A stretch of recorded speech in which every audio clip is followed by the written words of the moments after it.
오늘 우리에게 주시는 하나님의 말씀 역대하 35장 20절부터 25절입니다. 구약 707페이지입니다. 제가 읽겠습니다. 이 모든 일 후 곧 요시야가 성전을 정돈하기를 마친 후에 애굽왕 느고가 유브라데 강가에 갈그미스를 치러 올라왔으므로 요시야가 나가서 방비하였더니 느고가 요시야에게 사신을 보내어 이르되 유다 왕이여 내가 그대와 무슨 관계가 있느냐? 내가 오늘 그대를 치려는 것이 아니오 나와 더불어 싸우는 족속을 치려는 것이라. 하나님이 나에게 명령하사 속히 하라 하셨은즉 하나님이 나와 함께 하시니 그대는 하나님을 거스르지 말라. 그대를 멸하실까 하노라 하나 요시야가 몸을 돌이켜 떠나기를 싫어하고 오히려 변장하고 그와 싸우고자 하여 하나님의 입에서 나온 느고의 말을 듣지 아니하고 무기또 골짜기에 이르러 싸울 때에 활 쏘는 자가 요시야 왕을 쏜지라. 왕이 그의 신하들에게 이르되 내가 중상을 입었으니 나를 도와 나가게 하라. 그 부하들이 그를 병거에 내리게 하고 그의 버금 병거에 태워 예루살렘에 이른 후에 그가 죽으니 그의 조상들의 묘실에 장사되니라.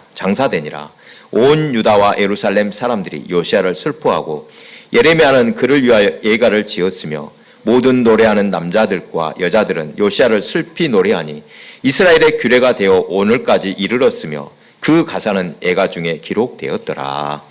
아멘. 우리 함께 인사 나눕니다. 보고 싶었습니다.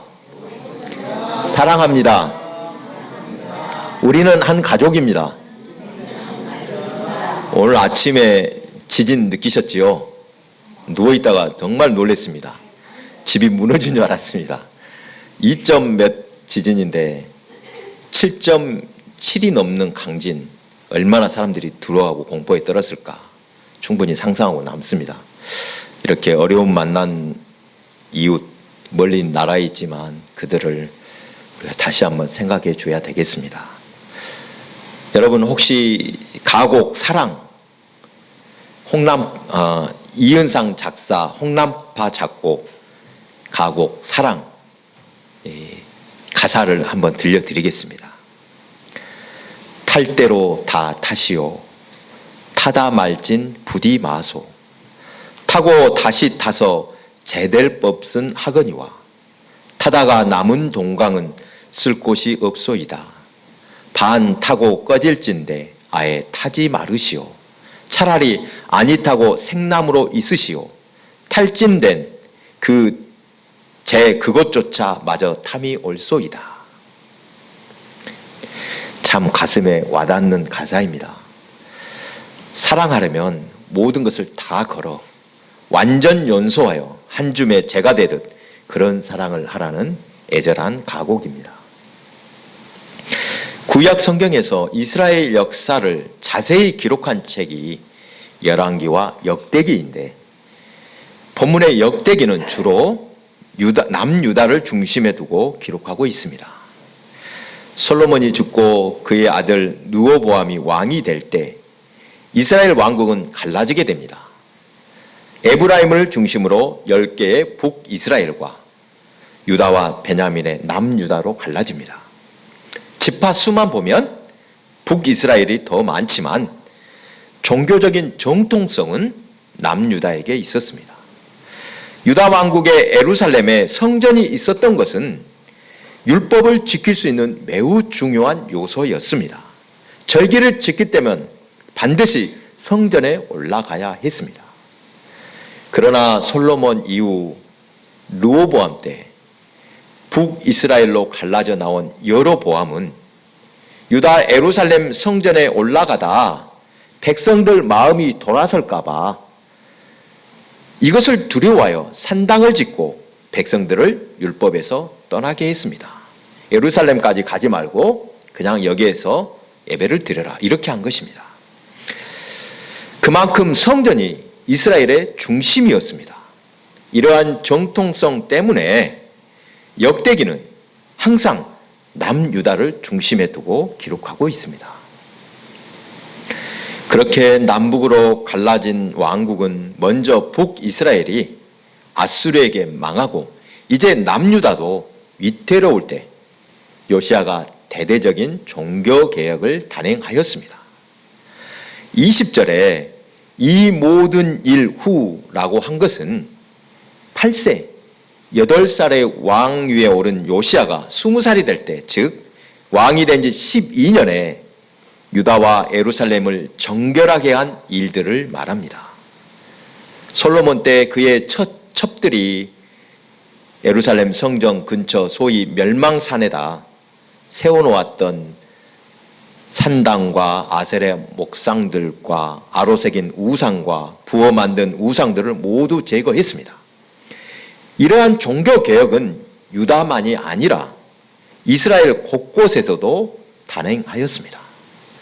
그리고 성전을 수리하다 율법책을 발견하여 하나님의 말씀을 낭독할 때 요시야는 그 말씀을 듣고 옷을 찢으며 백성들에게 명령했습니다.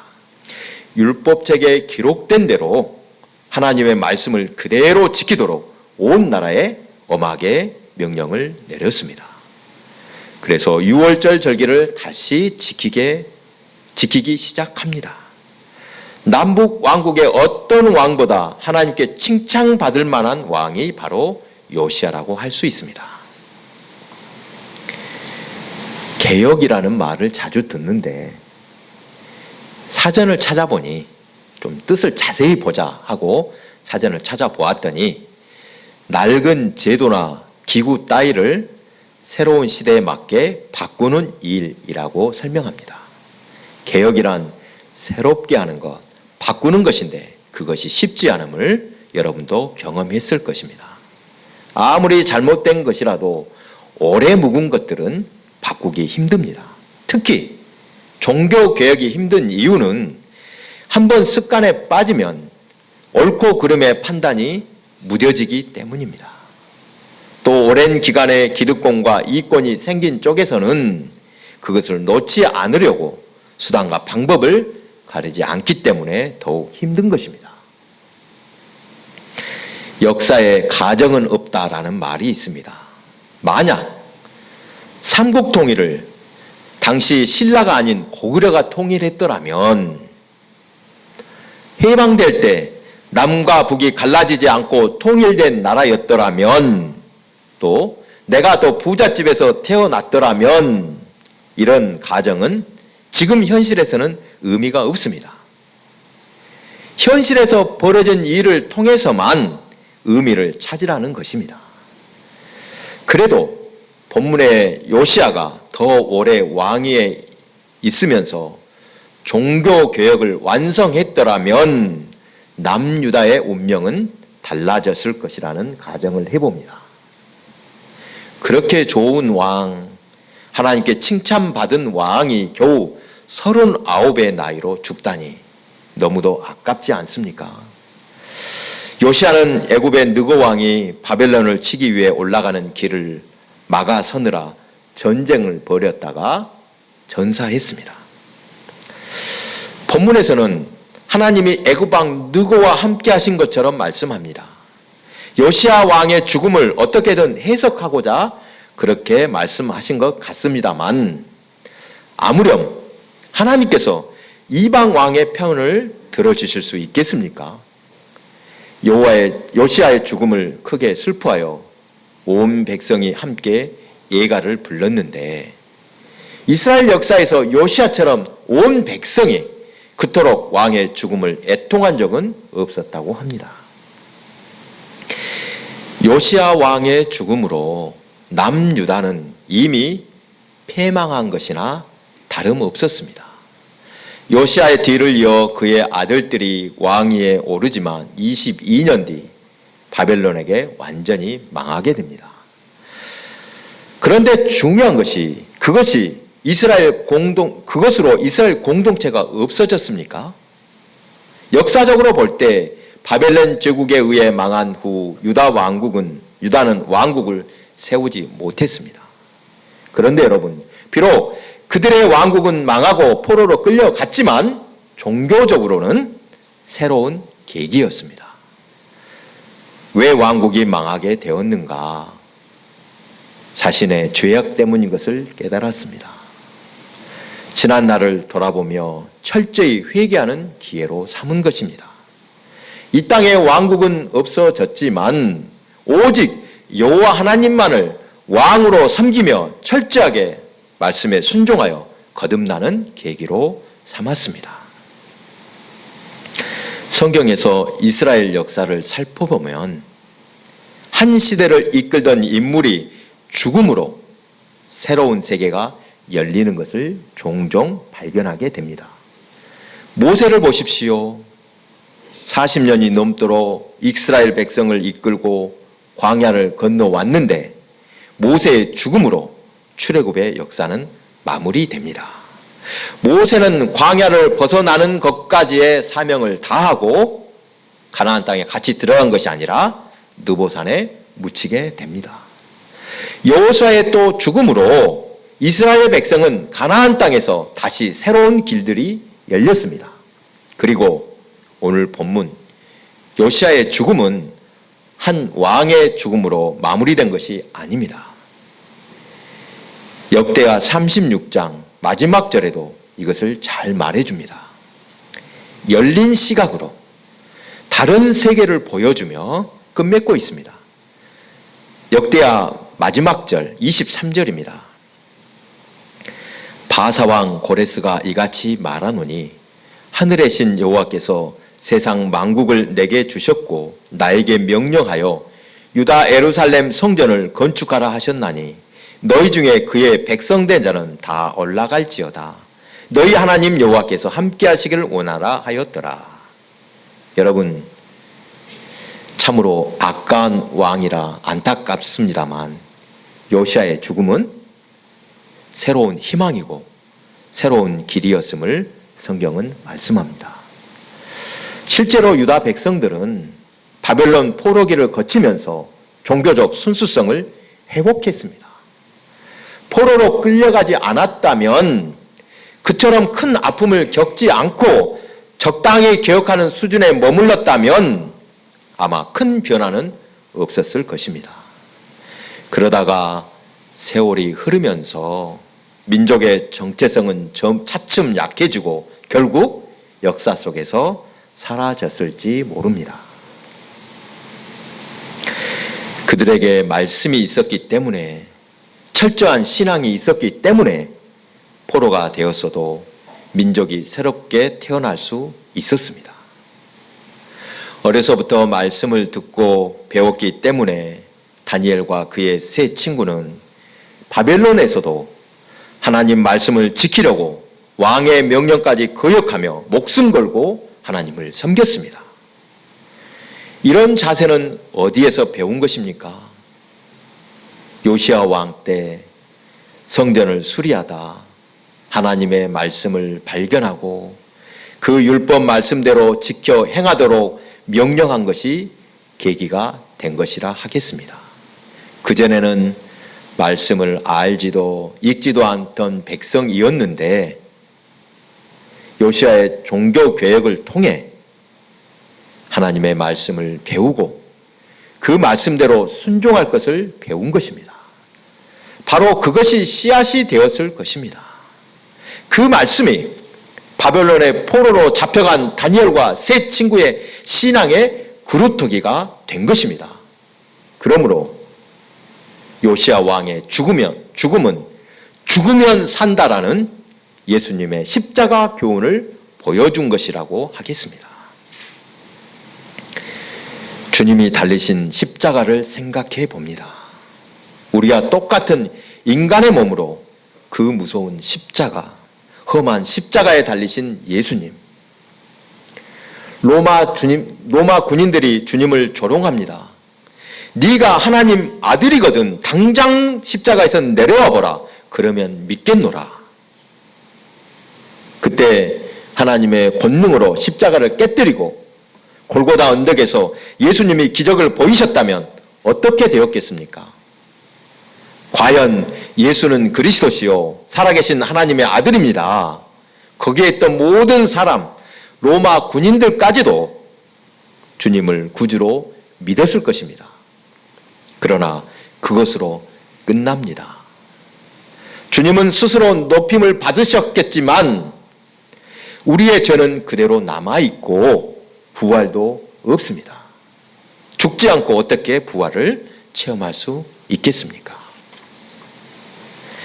이스라엘 백성들이 바벨론 포로로 잡혀갔을 때 그곳에서 마루둑 신전을 보았을 것입니다. 참으로 어마어마한 신전이었다고 하는데 당시 바벨론은 세상에서 가장 발달된 문명을 소유하고 있었습니다. 그곳에 잡혀온 모든 민족이 우상에게 절하고 화려한 문명에 숨이 막힐 정도였을 것입니다만 지금은 어떻게 되었습니까? 여러분, 이 마루둑이라는 신의 이름을 들어보셨습니까? 마루둑. 아무리 화려하고 찬란했더라도 우상은 때가 되면 사라지기 마련입니다. 그러나 하나님의 말씀은 영원하도록 1.1억도 변함없이 전해져 왔습니다. 십자가를 구원의 원리로 삼는 기독교는 그 어떤 핍박 속에서도 오늘날까지 이어져 오고 있습니다. 요즘 제가 감사하고 또 행복한 일이 있습니다. 옆에서 늘 지도해주는 목사님이 계십니다. 사람은 누구나 완벽할 수 없다고 하지만 저는 아무리 생각해도 제 자신을 돌아볼 때 너무나 부족한 게 많습니다. 그런 부족한 부분을 옆에서 보살펴 주시는 분으로서 정말 소중하고 고마운 분이십니다. 이런 만남과 또 지도를 통해서 제 자신을 차분히 돌아보게 되었습니다. 되는 대로 살아서는 안 되겠다고 또 가닥을 잡고 살아야겠다고 생활 습관을 정리하게 되었습니다. 그리고 지난주 수요일에는 평소 존경하던 목사님이 방문하셨습니다. 전에 한번 소개한 이 방인성 목사님이십니다. 이 방 목사님이 서울에서 한 교회를 섬길 때였습니다. 그 교회가 창립 50주년을 맞아 성경의 희년 제도를 실천하기로 했습니다. 여러분, 희년이 뭡니까? 희년은 50년째 모든 빚을 탕감해주는 해가 바로 희년인데 교회 주변에 가난한 집들, 전기나 수도가 끊긴 집이 상당히 많았다고 합니다. 여러분, 얼마나 가난하면 전기세도 못 내고 수도세도 못 내서 그것이 다 끊기겠습니까? 그래서 교회가 5천만 원의 헌금을 모아 그런 가난한 이웃들을 전부 구제해 주었다고 합니다.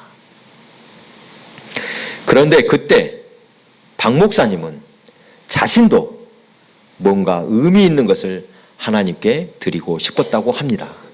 마침 그 교회 한 젊은 집사가 신장투석을 하며 이식해야 할 상황인 것을 알고 자신의 신장을 그에게 떼어 주었습니다.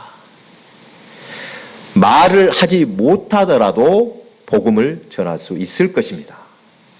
무슨 뜻입니까? 복음을 전하는데 그 사랑이면 됐지 무슨 말이 더 필요하겠습니까? 박 목사님은 3대째 목사의 가정인데 할아버지가 방계성 장로이십니다. 이 방계성 장로님은 나중에 목사가 되셨습니다. 일제 신사참배를 거부하다 순교하셨던 주기철 목사님, 이 주기철 목사님과 같은 교회를 섬기다 함께 옥고를 치르신 분입니다. 주기철 목사님은 해방을 못 보고 순교하셨지만 이 방계성 장로님은, 목사님은 해방된 바로 그 다음날 풀려나게 되었습니다. 그렇게 일제 만행에 고생했는데 이번에는 공산당이 교회에다가 김일성 사진 또 인공기를 달라고 할 때 이를 거부했습니다. 일제 때도 그렇게 신사참배를 거부하며 우상 숭배하지 않겠다고 옥에 갇히고 고생을 다 했는데 어떻게 이런 악을 다시 행할 수 있냐면서 거부했더니 곧바로 옥에다 집어넣은 것입니다. 그렇게 옥에 갇히고 그 감옥에서 끝내 순교하셨습니다. 인터넷에서 이 방계성 목사님 사진을 찾아보았더니 어쩌면 지금의 이 박 목사님과 그러니까 할아버지를 꼭 빼다 닮아서 제가 참 신기하다 할 정도로 똑같았습니다. 순교자가 있는 교회, 순교의 피가 흐르는 교회는 뭔가 다른 것을 봅니다. 박 목사님은 교회의 개혁을 이끈 분으로 널리 알려져 있습니다. 담임하던 교회 장로님을 비롯하여 온 교우들이 교회 개혁 운동을 적극 지지해 주었습니다. 그러다가 박 목사님이 시국이 어수선할 때 바른 소리를 냈더니 금방 달라졌다고 합니다. 가난한 사람을 도울 땐 성자라고 하더니 가난한 사람을 만들 수밖에 없는 나쁜 체제를 고치자고 하면 바로 빨갱이라고 비난한다는 말이 딱 맞습니다. 자신의 유익이나 이 땅의 영광을 바라지 않고 오직 주의 영광을 위해 하나님께서 기뻐하실 일, 지금 예수님이 함께 하실 곳에 몸과 마음을 두고 계시는 그 모습 속에서 참 그리스도인이요 참 목자를 보게 되었습니다. 오늘 말씀을 준비하다가 요시야가 39이라는 젊은 나이로 죽은 것과 히스기야가 죽을 병에 걸렸다가 기도하여 생명을 15년 연장한 것을 비교해 보았습니다. 여러분, 히스기야는 잘 아시지요? 그러나 요시야라는 이름은 생소하실 것입니다. 히스기야 이름 많이 들어보셨을 것입니다. 히스기야처럼 기도해서 소원을 이루면 좋겠다고 한 번쯤 생각해 봤을 것입니다. 한때는 그런 기도를 부러워했습니다. 엊그제 우연히 어느 유명한 목사님 설교를 듣는데 이름만 대면 다 아시는 분입니다. 이런 설교를 하십니다.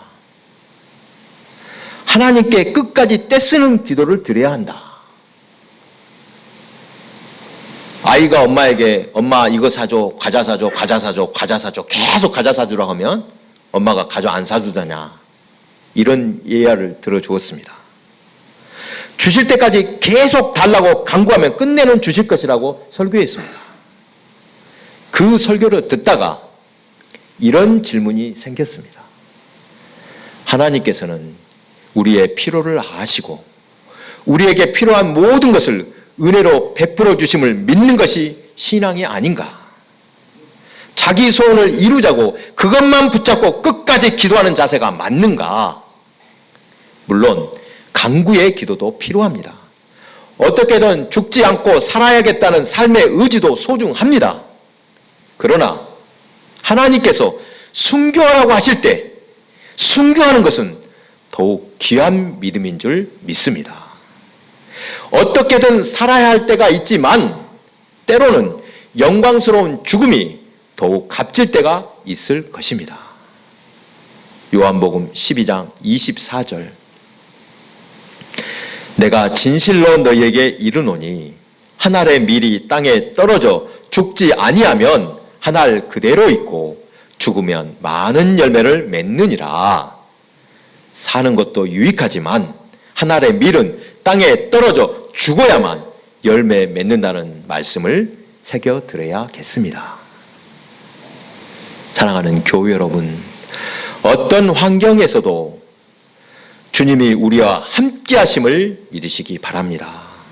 세상이 아무리 뒤죽박죽 그러다가 순교의 아픔을 겪을지라도 하나님께서 그 열매를 거두게 하심을 믿으시기 바랍니다. 반드시 열매가 있습니다. 당대에는 아픔이요 눈물이지만 그 아픔과 눈물이 신앙의 그루터기, 씨앗이 되어 반드시 열매를 맺게 된다는 사실입니다. 굳을 때나 좋을 때나 우리와 늘 함께 하시는 주님, 그 사랑의 주님을 의지함으로 항상 복되고 충만한 삶을 사시기 바랍니다. 기도하겠습니다.